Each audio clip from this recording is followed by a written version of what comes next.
Shalom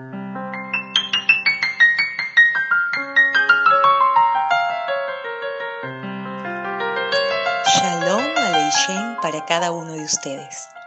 Queremos darle la bienvenida a nuestra serie sobre el libro de Zacarías, impartido por el líder mesiánico Jacques Isaac Gavison.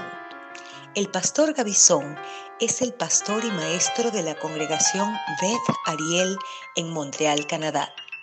Es un creyente judío en Yeshua y su profundo amor y búsqueda en la palabra de Dios desde una perspectiva judía ha producido grandes enseñanzas. Esto incluye el libro de Zacarías, fascinante libro apocalíptico. Los invitamos a escuchar estos mensajes que han sido traducidos y grabados por Larry Eduardo Adriani, miembro de la congregación Beth Ariel. Sean bendecidos al escucharlos y Shalom. Zacarías parte 25, capítulo 14, 25 de julio del 2020. Título del mensaje de hoy: y se afirmarán sus pies sobre el monte de los olivos. Shalom y bienvenidos a la congregación Beth Ariel. Que la paz, el Shabbat de nuestro Señor esté con nosotros esta mañana. Noticias. Esta semana estamos en los días previos a la conmemoración de Tisha B'Av, que caerá este próximo miércoles y jueves 29-30 de julio de 2020. Este día es considerado el día más triste del calendario judío, ya que conmemoran la destrucción de ambos templos, el primero en el 586 a.C. y el segundo templo en el 70 después de Cristo. Y lo más sorprendente es que ambos templos fueron destruidos el mismo día, el 9 de Av. Josefo escribió sobre la destrucción del segundo templo. Él manifestaba su sorpresa al ver que ambos templos fueron destruidos el mismo día. En ambos casos, el templo y Jerusalén fueron completamente destruidos. La foto en la pantalla fue tomada en Jerusalén durante nuestro último viaje. Se pueden ver estas enormes piedras que se cree pertenecían al segundo templo, que fueron arrojadas por los romanos. En el 9 del mes Av, en muchas sinagogas ortodoxas, los judíos se sientan en el suelo o en bancos bajos, de la misma manera que cuando se enlutan por la reciente muerte de un miembro de la familia.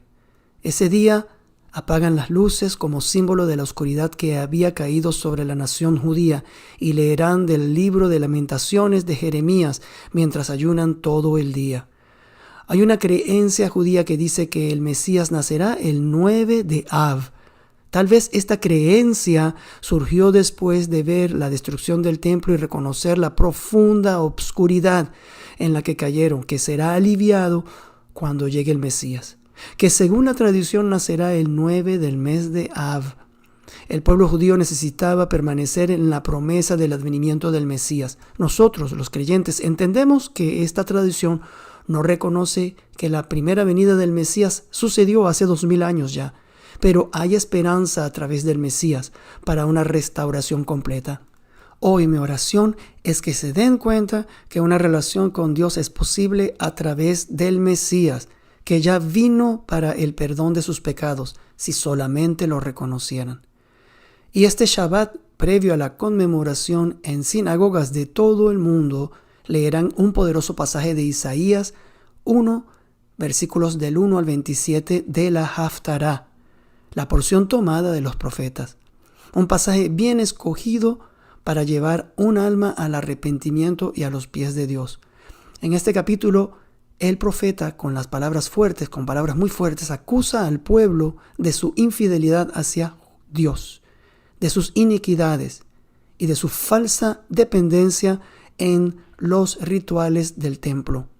También leemos sobre el duro juicio pronosticado y la destrucción de Judá y Jerusalén. Este mensaje penetrante se encuentra justo en los primeros versículos del libro de Isaías. Esta urgencia del mensaje se debe a que se había llegado al límite y el tiempo para el arrepentimiento se estaba agotando. Es un pasaje conmovedor porque más allá de este aluvión de palabras poderosas, uno también puede sentir que Dios está sufriendo. Dios inspiró estas palabras no con un espíritu airado, pero un espíritu adolorido, Permítanme citarles 2 versículos. Allí Dios le pide a Israel que paren de orarle. Isaías 1, versículo 15. Cuando ustedes tenían las manos hacia mí, yo aparté de ustedes mis ojos. Y cuando multipliquen sus oraciones, no las oiré, pues tienen ustedes las manos llenas de sangre. Lamentablemente llega a un punto en el que todas las oraciones no significan nada para Dios. Y Él les dice que dejen de venir al templo, que dejen de adorarlo durante las fiestas judías y Shabbats. Dios llega a decir que estas cosas pueden llegar a ser una abominación para Él. Leemos en el versículo 13 de Isaías capítulo 1. No me traigáis más vana ofrenda. El incienso me es abominación. Luna nueva o día de reposo, el convocar asambleas, no lo puedo sufrir. Son iniquidad vuestras fiestas solemnes. Estas son palabras poderosas donde el lector se ve obligado a reevaluar su relación con la religión y con Dios. Es mi oración que los judíos, al leer esta porción del Haftará, se darán cuenta que la religión del hombre no siempre conduce a Dios, sino que un corazón verdadero, sincero, contrito y arrepentido llevará nuestras oraciones ante Él. Esto es idealmente como la lectura de este capítulo debe llevar un alma hambrienta a Dios. Veamos ahora un pasaje igualmente poderoso de la Biblia, este capítulo 14 de Zacarías. Ya estamos llegando a nuestro mensaje semanal número 25 sobre este profeta que no tiene nada de lo que es catalogado como profeta menor. A medida que nos acercamos al final de este libro, hay un sabor agridulce por un lado. Vamos a tener que dejar a Zacarías después de todo este tiempo de estudio. Seguramente extrañaremos esto. Pero es solo una impresión. Cuando empecemos a estudiar en nuestro próximo libro, Apocalipsis, nos referiremos muchas veces a Zacarías. Con Zacarías y Apocalipsis avanzaremos para descubrir más del plan profético de Dios, y estos tiempos son los más propicios para hacerlo. Hoy vamos a ver cómo el regreso del Señor a esta tierra, esto de nuevo parece ser tan remoto y difícil de concebir, pero Zacarías nos da una información muy detallada que no podemos ignorar. Aquí de nuevo se nos va a hacer saltar a través de diferentes periodos de tiempo, de las guerras finales a la segunda venida, al milenio e incluso el periodo de la eternidad. Todo esto de una manera no cronológica que hace que este último capítulo sea mucho más difícil e intrigante. Comencemos donde terminamos el pasado Shabbat, justo cuando Yeshua vuelve. Zacarías 14, versículo 4. Y se afirmarán sus pies en aquel día sobre el monte de los olivos, que está enfrente de Jerusalén al oriente, y el monte de los olivos se partirá por en medio, hacia el oriente y hacia el occidente, haciendo un valle muy grande, y la mitad del monte se apartará hacia el norte y la otra mitad hacia el sur. Imaginen esta gran escena en donde Jesús viene y muchos van a reconocer a ese que traspasaron.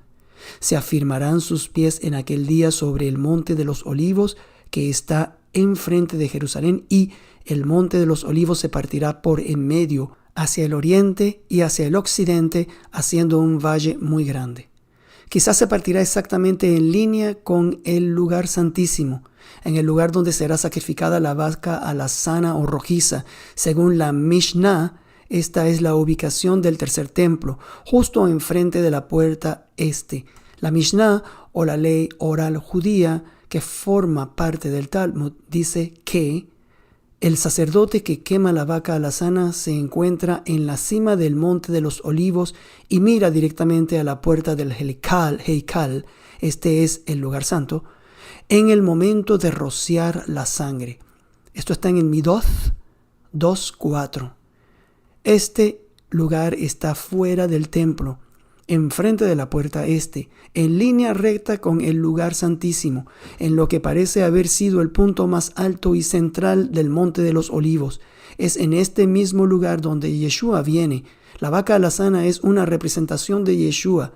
Él viene del cielo y afirmará sus pies donde la vaca alazana está sacrificada, dividiendo al monte en dos, ¿Qué acontecimiento sobrenatural será este?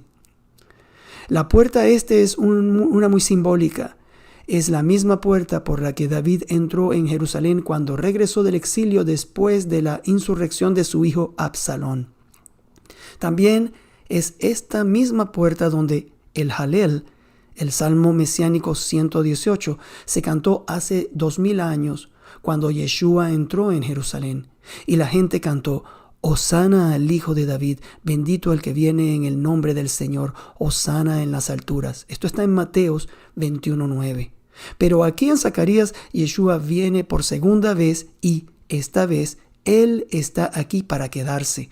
Y cuando Yeshua regrese, leemos que separa el monte de los olivos en dos y crea un valle muy grande.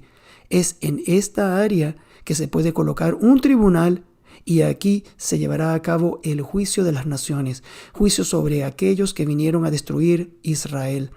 Este debe ser el valle del juicio del que habla Joel, el profeta, cuando el Señor dice en Joel capítulo 3, versículo 2, entonces reuniré a todas las naciones y las llevaré al valle de Josafat, y allí entraré en juicio con ellas, porque ellas esparcieron entre las naciones a mi pueblo Israel y repartieron mi propia tierra. Joel nos lleva al mismo momento y lugar que Zacarías 14:4. Este es el valle de Josafat, que en hebreo significa el valle del juicio del Señor. En la historia nadie fue capaz de precisar la ubicación de este valle simplemente porque nunca ha existido, hasta que en este día descrito en Zacarías 14:4, cuando el Mesías lo forme al contacto de sus santos pies y será justo enfrente del monte del templo. Y allí reunirá a las naciones y las juzgará como está escrito. Y allí entraré en juicio con ellas, porque ellas esparcieron entre las naciones a mi pueblo Israel y repartieron mi propia tierra. Dice Yeshua.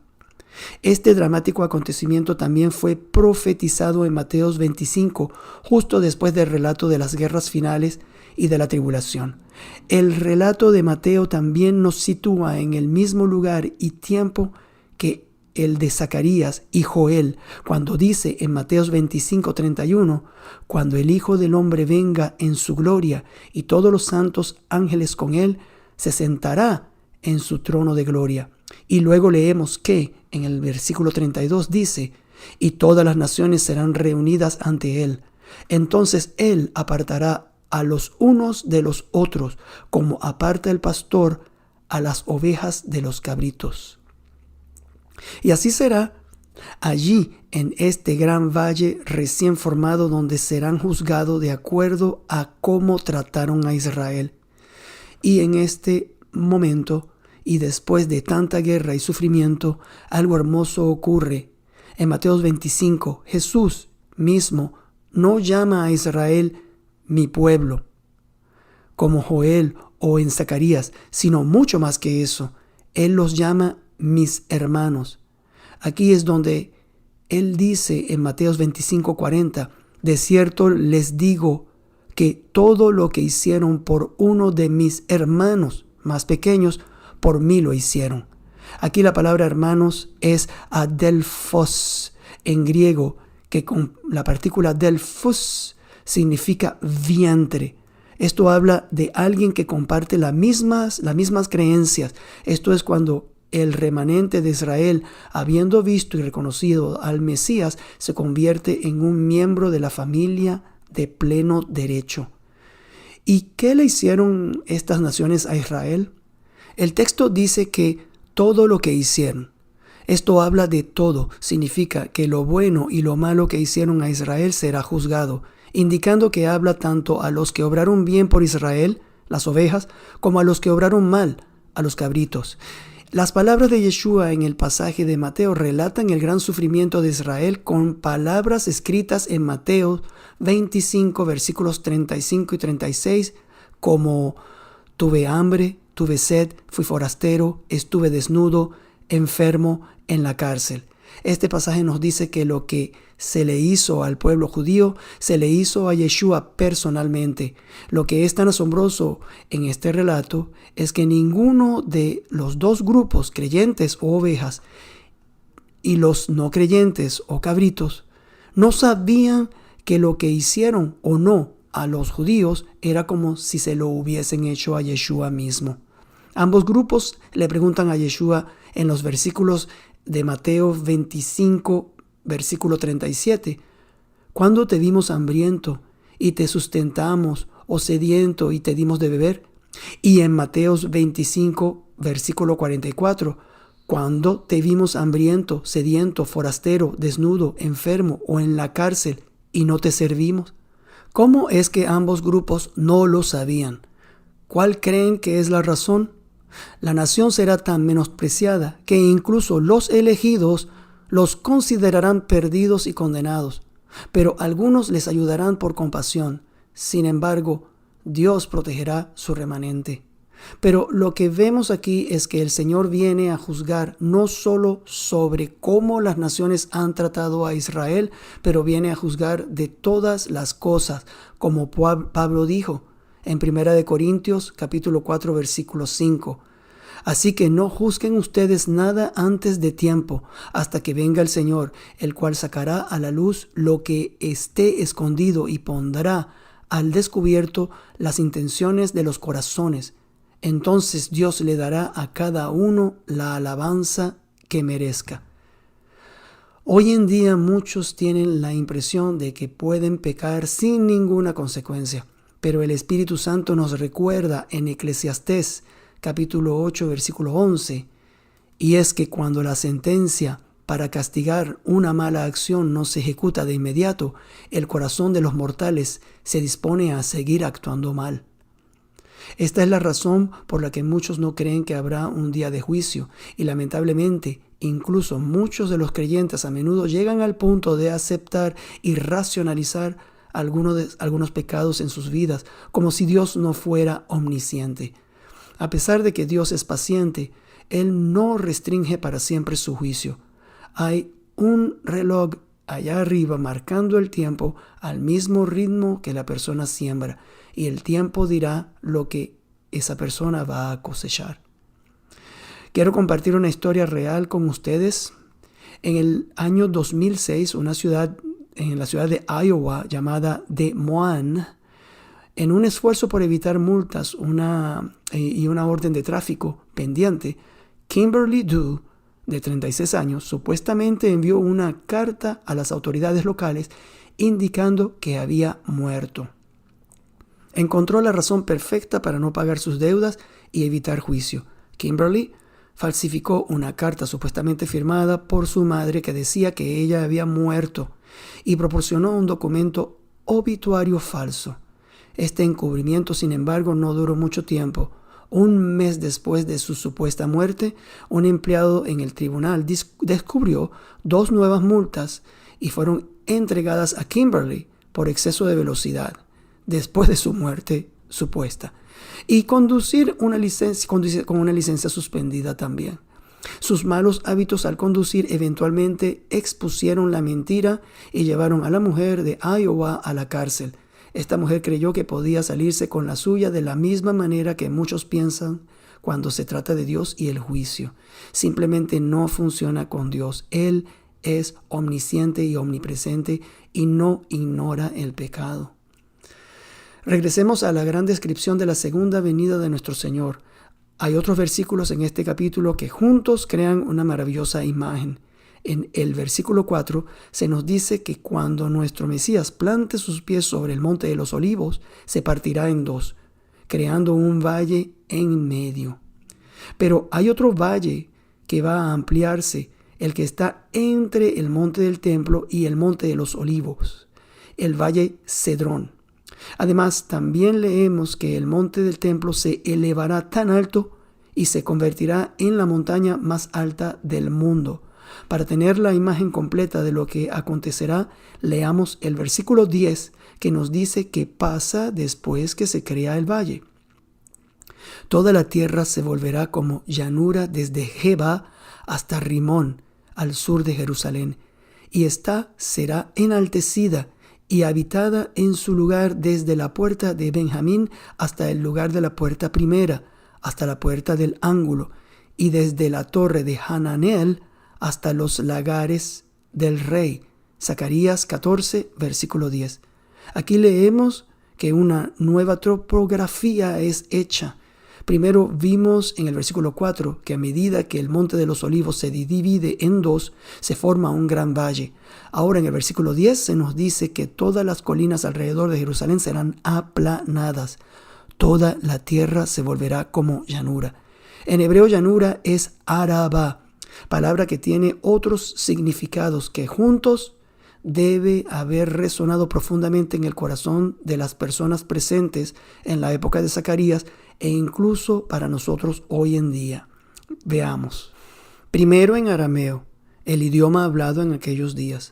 Arabá es ramas con hojas del sauce, una planta significativa unida a los tiempos mesiánicos. Si reemplazamos llanura en el versículo, con su significado en arameo se leería así: toda la tierra se volverá como ramas con hojas del sauce. Y tal vez este sea el origen de la presencia de ramas con hojas del sauce en el lulav en la fiesta de Sukkot o la fiesta de tabernáculos. Las ramas del sauce unido al lulav o sola se utilizaron en el templo en las procesiones alrededor del altar. Esta fiesta Zacarías la menciona 3 veces en este capítulo. En el último día de la fiesta, según el Talmud, las ramas de sauce son golpeadas en el suelo o peinadas contra los asientos de la sinagoga hasta que las hojas caen de sus tallos. Esto se considera una última oportunidad para remover simbólicamente los pecados. Y en Zacarías 14:10, en la venida del Mesías, las llanuras están llenas de ramas de sauces, que significan que sus pecados son completamente removidos por el Mesías. Incluso antes de la época de Zacarías, los sauces eran un símbolo de los tiempos mesiánicos. El Salmo 137 nos lleva a la época en que el pueblo judío estaba lamentándose como cautivos en Babilonia. Leamos lo que decían. Salmo 137, versículo 1. Junto a los ríos de Babilonia, allí nos sentábamos y aún llorábamos, acordándonos de Sión. Versículo 2. Sobre los sauces, en medio de ella colgamos nuestras arpas. Versículo 3. Y los que nos habían llevado cautivos nos pedían que cantásemos, y los que nos habían desolado nos pedían alegría, diciendo: cantadnos algunos de los cánticos de Sión. Allí, sobre los sauces, que crecen en abundancia en las orillas del río, colgaban sus arpas. Y allí sus opresores, los que los habían desolado, que parecen haber entendido el simbolismo, pedían a los judíos canciones para la diversión. Más tarde, en el arte judío, esta imagen es un poderoso símbolo del luto por la destrucción del templo, pero no habrá más luto cuando vuelva el Mesías. El segundo significado de la palabra Arabá en hebreo es el de la seguridad e incluso una promesa tal como se utiliza en Proverbios 17, versículo 18. Leemos esto: el hombre falto de entendimiento presta fianzas y sale por fiador, Arabá, en presencia de su amigo. Noten ahí la palabra Arabá traducida fiador. Es así que en el pasaje de Zacarías 14:10 podemos imaginar estos sauces alrededor de Jerusalén como una promesa de seguridad para siempre para los creyentes. Y podemos comparar la separación del monte de los olivos dando paso a Jerusalén, donde morará Dios, con la separación de las aguas del mar en Éxodo, que permitió a Israel comenzar su camino hacia la libertad. Pero en Zacarías es donde el viaje termina para ellos y para muchos, porque finalmente han entrado en el descanso. Shalom. Esta tierra será limpiada de todos sus ídolos y Dios será Ejad, el único y solo sobre toda la tierra. Pero hay algo más en Zacarías 14:10 que nos dice acerca de Jerusalén, que nos ayuda a aclarar muchas otras profecías. A medida que el monte de los olivos se divide en dos, el alrededor se convierte en Arabá. Vean lo que sucede a Jerusalén, Jerusalén será enaltecida. Aquí nos encontramos con otra palabra especial, solo se utiliza aquí en esta forma. La palabra enaltecida en el original es Ra'am, que significa estar alto o moverse hacia arriba. La palabra Ra'am puede provenir de la raíz Rum, que significa exaltado, elevado tan alto como el Mesías, en Isaías 52:13. Eso está ahí. Y esto se alinea con las profecías de Isaías y Miqueas concernientes a la descripción de Jerusalén en el milenio, donde dicen que se convertirá en una montaña alta y parecen indicar que será la más alta del mundo. Vean cómo Isaías lo describe. En Isaías capítulo 2, versículo 2. En los últimos días el monte de la casa del Señor será confirmado como cabeza de los montes, será exaltado por encima de las alturas, y hacia él correrán todas las naciones. Ahí está, el monte de la casa del Señor, confirmado como cabeza de los montes. La casa del Señor será exaltada por encima de las alturas, por encima de todo monte. Imaginen. Isaías sitúa esto en el mismo momento que Zacarías. Vean lo que dice Isaías capítulo 2 versículo 4. Él juzgará entre las naciones y dictará sentencia a muchos pueblos, y ellos convertirán sus espadas en rejas de arado y sus lanzas en hoces. Ninguna nación levantará la espada contra otra nación, ni se entrenarán más para hacer la guerra. Va a ser el tiempo de juzgar a las naciones. Él dictará sentencia a muchos pueblos, y el resultado será paz. En estos pasajes de Isaías y Zacarías, el tiempo y el lugar son los mismos. Jerusalén se convertirá en el monte más alto del mundo. Y hay otro significado de la palabra Ra'am, una primaria en arameo, que podría leerse como Re'em, con las mismas consonantes como ya hemos dicho que el hebreo y arameo funcionan. Esta palabra describe un buey salvaje corneando en todas direcciones, como se ve en el súbito y rápido ascenso de Jerusalén, al mismo tiempo que cornea derribando toda oposición, transgresión e ídolos alrededor. Al escuchar todas estas hermosas imágenes, los obreros del segundo templo, que fueron los primeros en escuchar estas profecías, debieron haber sido tan bendecidos y revitalizados como para duplicar sus esfuerzos y terminar el templo. Pero esto no es lo único que Zacarías nos dice sobre el cambio que ocurrirá en Israel cuando llegue el Mesías. Aún tenemos una de las imágenes más bellas que, al añadirse a las anteriores, nos darán cuadro paradisíaco de grandeza y belleza definitiva. ¿Quieren leer el versículo? Es el versículo 8. Cuando llegue ese día, de Jerusalén brotarán aguas vivas, y la mitad de ellas se irá hacia el mar oriental y la otra mitad se irá hacia el mar occidental, lo mismo en verano que en invierno. Traten de visualizar esta belleza. Esto va a ser real.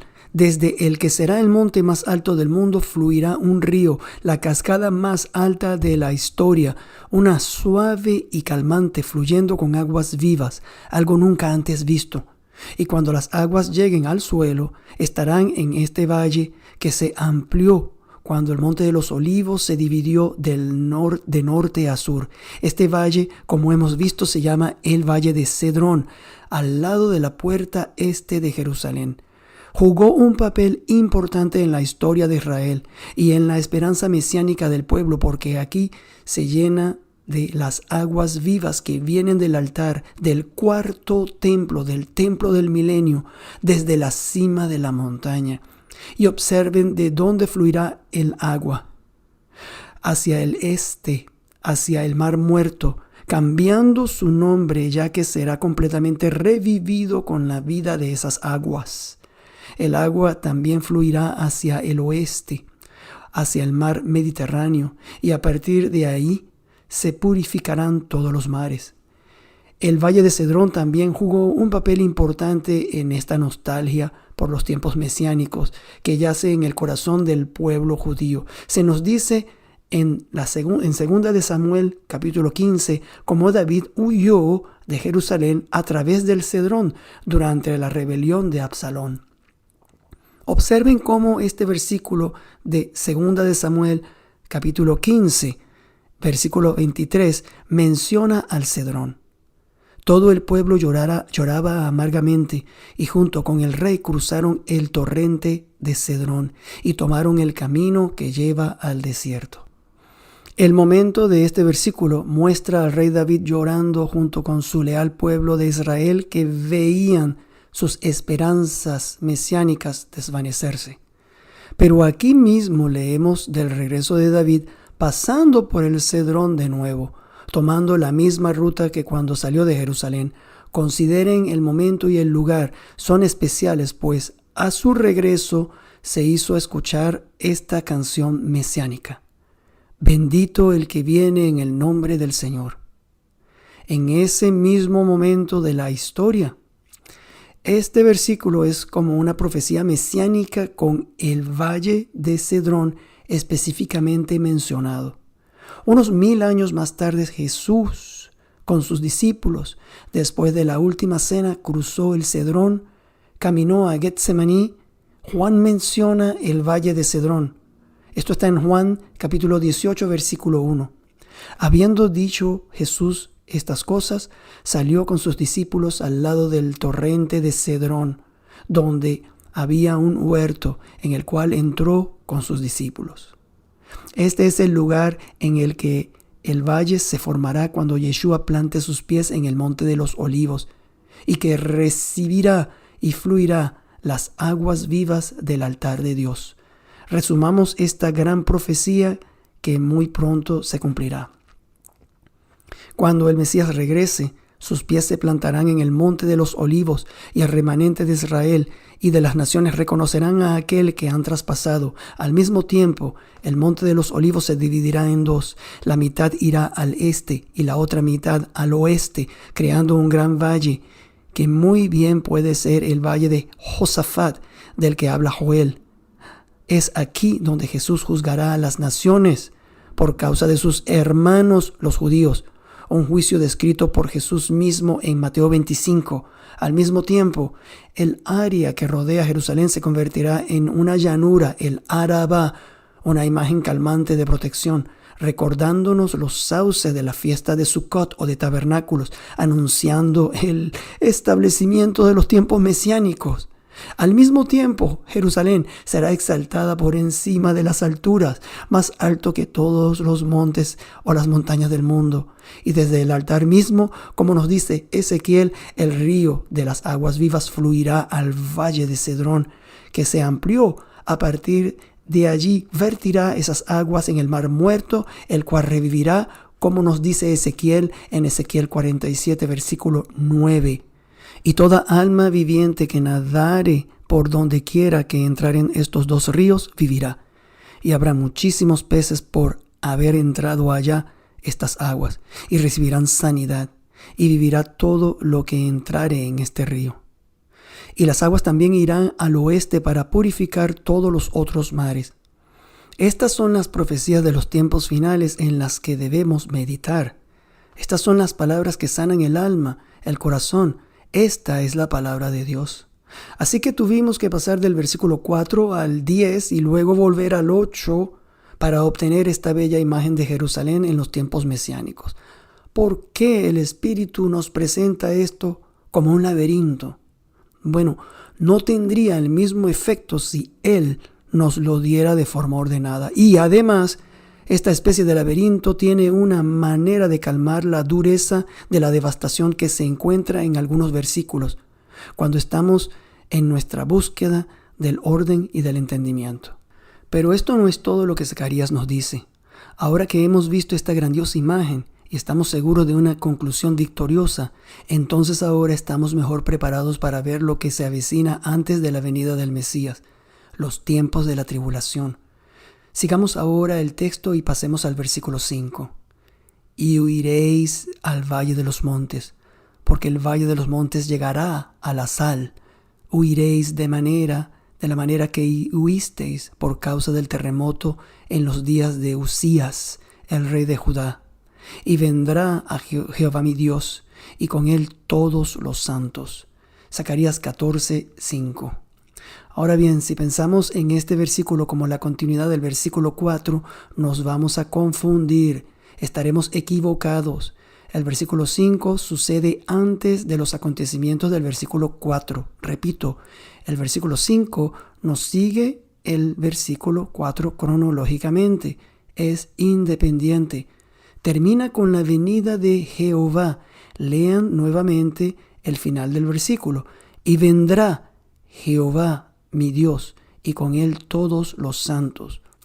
Vendrá está en futuro, mientras que en el versículo 4 indica que ya sus pies tocaron el monte de los olivos. Y aquí vemos al creyente huyendo. La verdad es que nadie tendría que huir una vez que Yeshua venga, porque Él es omnipresente, omnisciente y reunirá a todos los creyentes al instante. Pensando que el versículo 5 era la continuación cronológica del 4, los traductores de algunas Biblias inglesas tradujeron montes en singular, como si el versículo 5 se refiere al monte que Yeshua va a partir en dos en el versículo 4, el monte de los olivos.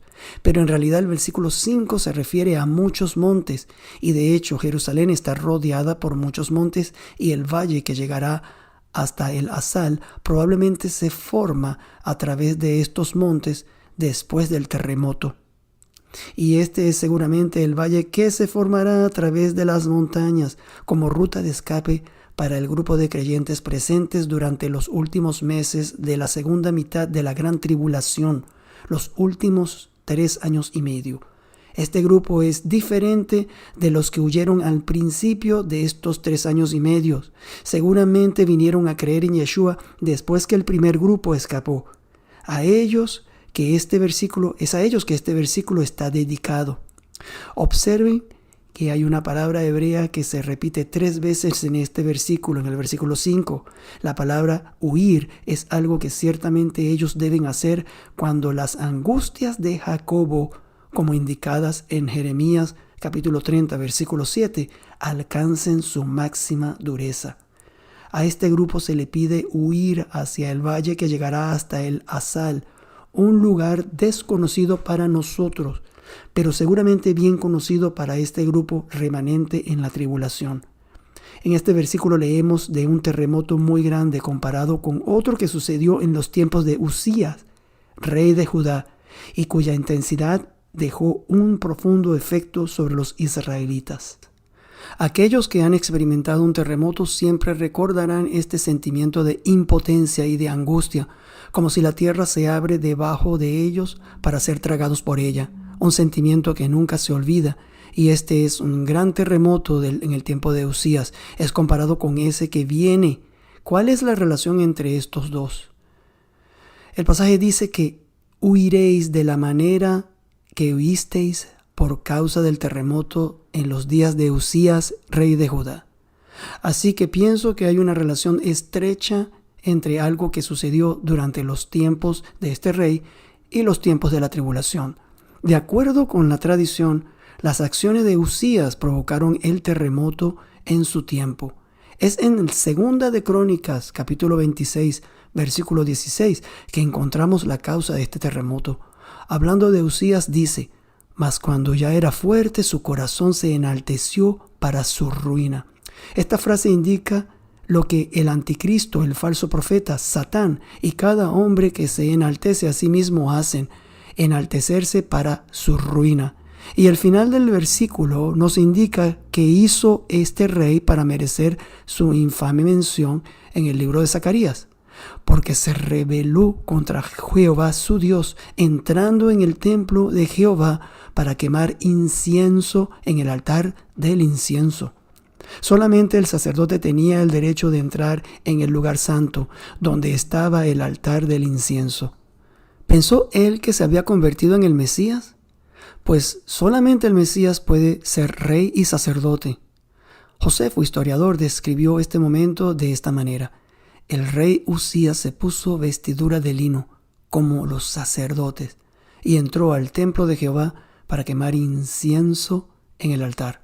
Josefo agrega que los sacerdotes le dijeron que no era legal para él de ofrecer el sacrificio, entrando en el templo de Jehová.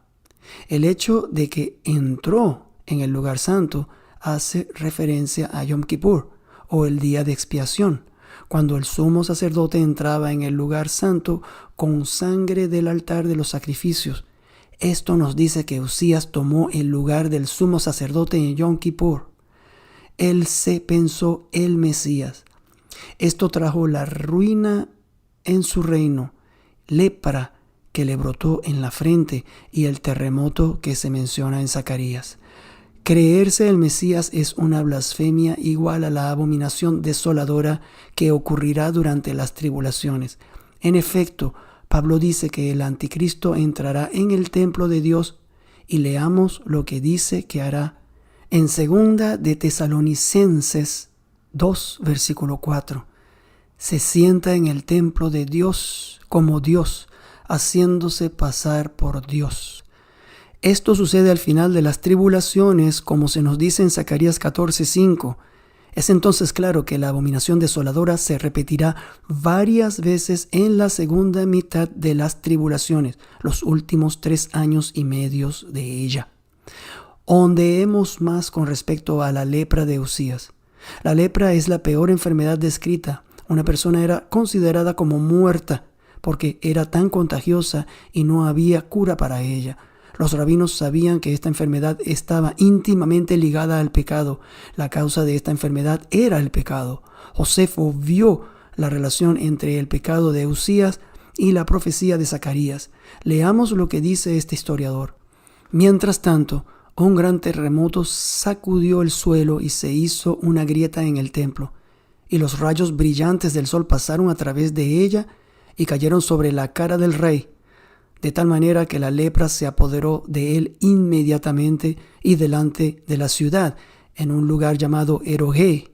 La mitad de la montaña se desprendió del resto del oeste, y un megadeslave se desplazó 800 metros, deteniéndose en la montaña este.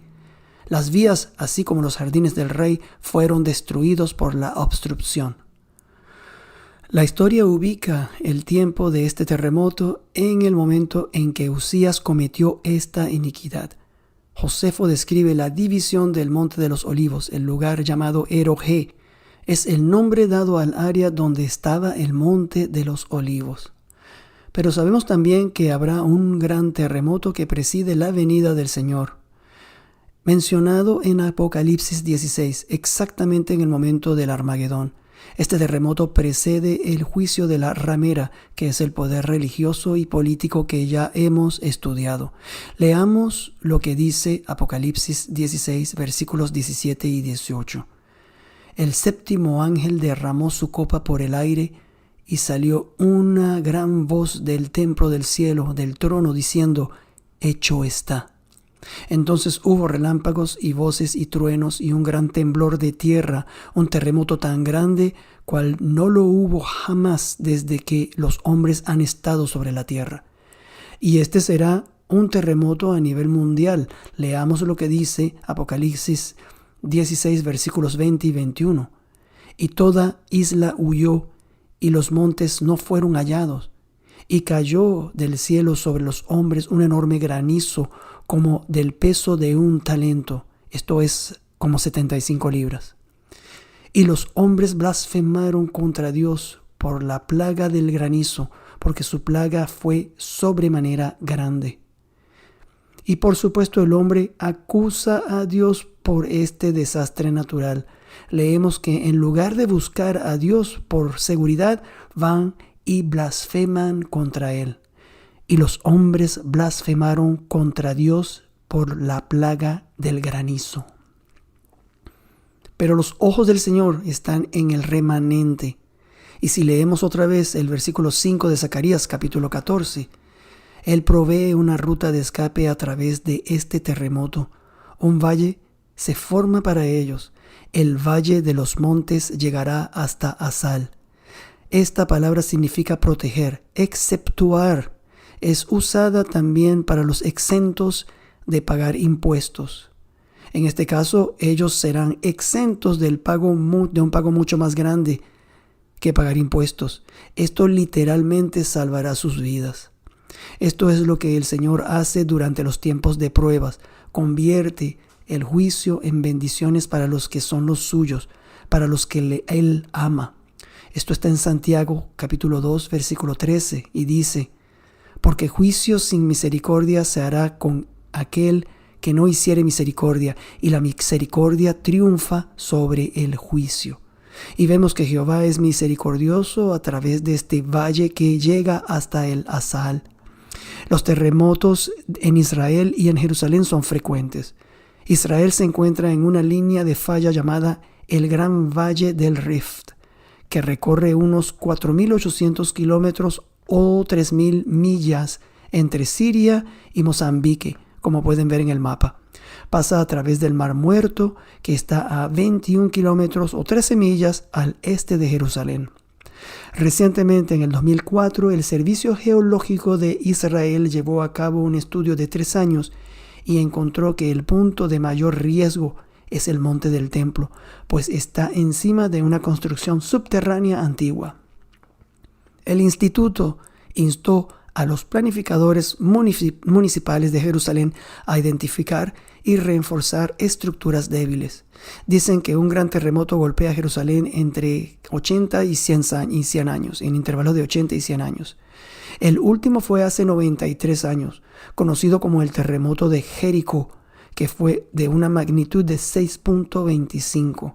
El próximo debe ser pronto, y como nos dicen las profecías, puede ser tan pronto como en 7 años si el rapto ocurre hoy.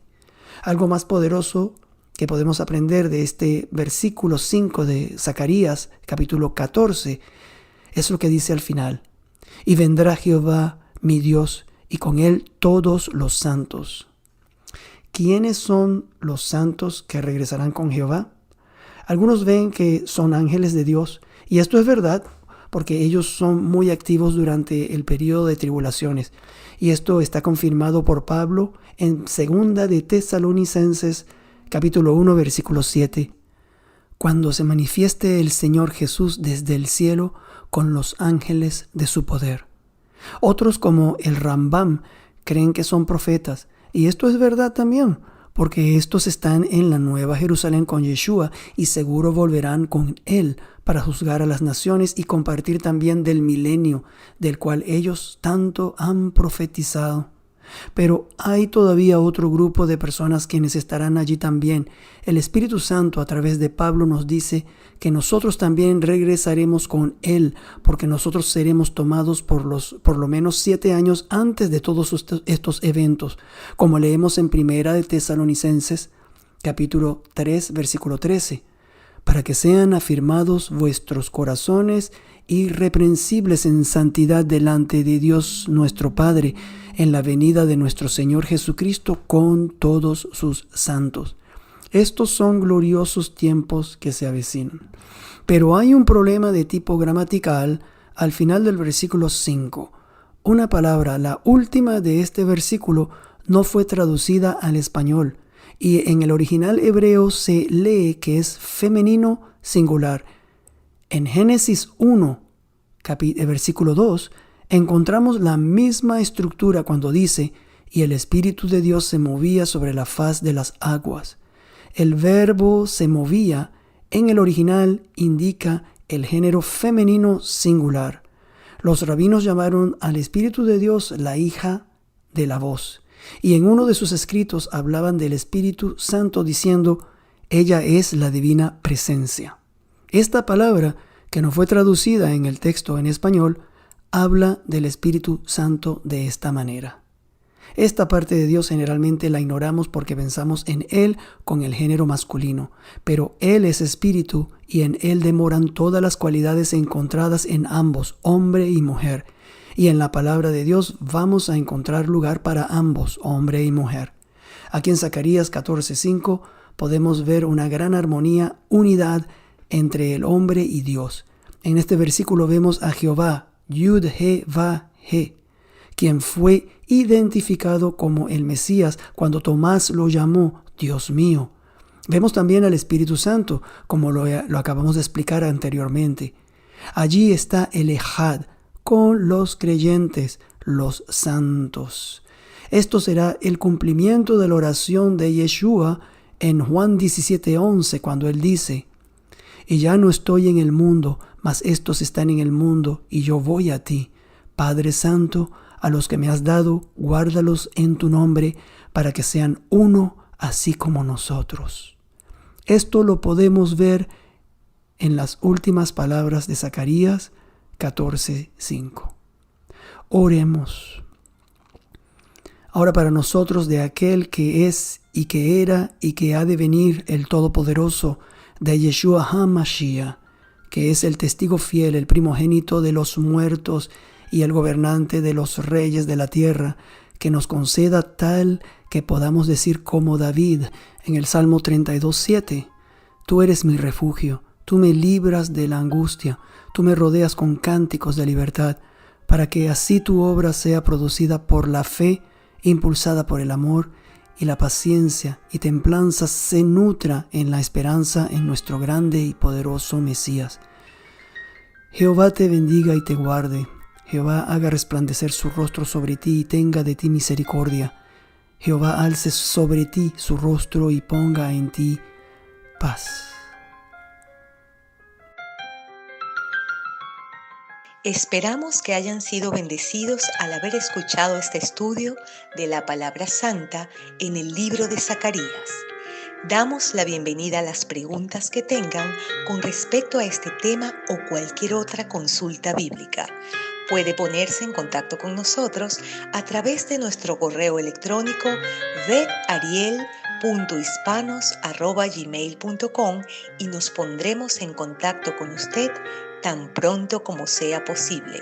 Por favor, oren por este ministerio mientras avanzamos juntos en estos días postreros, declarando en voz alta para hacer que la palabra sea escuchada y ser diligentes al obedecerla. Bendiciones en nombre de nuestro Mesías, Yeshua. Shalom, shalom.